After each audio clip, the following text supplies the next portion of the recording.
વડોદરાના વિહા ભરવાડ દ્વારા બનાવવામાં આવેલી 108 ફૂટ લાંબી અગરબત્તીને આજે સવારે અયોધ્યામાં રામ ભક્તો દ્વારા રામધૂન ગાઈને પ્રગટાવવામાં આવી હતી। વર્ષોની પ્રતીક્ષા અને સંઘર્ષ બાદ અયોધ્યામાં તારીખ 22 જાન્યુઆરી 2024ના રોજ ભગવાન શ્રી રામ તેમના જન્મ સ્થળ પર બનેલા દિવ્ય મંદિરમાં બિરાજમાન થશે। આ ઐતિહાસિક અને આધ્યાત્મિક કાર્યમાં સહભાગી થવા માટે વડોદરાના ગોપાલક સમાજના આગેવાનો અને રામ ભક્તો દ્વારા 108 ફૂટ લાંબી અગરબત્તી બનાવવામાં આવી હતી।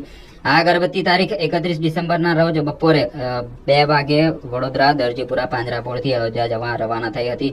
108 ફૂટ લાંબી અગરબત્તી માટે વિશેષ ટ્રેલર સ્વરૂપે રથ તૈયાર કરવામાં આવ્યો હતો। તારીખ 31 ડિસેમ્બરના રોજ ધાર્મિક વિધિ બાદ અગરબત્તીને આ ટ્રેલરમાં સુરક્ષાભેર અયોધ્યા લઈ જવામાં આવી હતી। આશરે 1200 કિલોમીટરનું અંતર કાપીને અગરબત્તી અયોધ્યા પહોંચી હતી। આ અગરબત્તી તૈયાર કરનાર વડોદરાના ગોપાલક વિહાભાઈ ભરવાડે કહ્યું હતું કે રામ મંદિર માટે તૈયાર કરેલી આ અગરબત્તીનું વજન 3500 કિલોગ્રામ છે। અગરબત્તીની 108 ફૂટ લાંબી અને 3.5 ફૂટ પહોળી છે।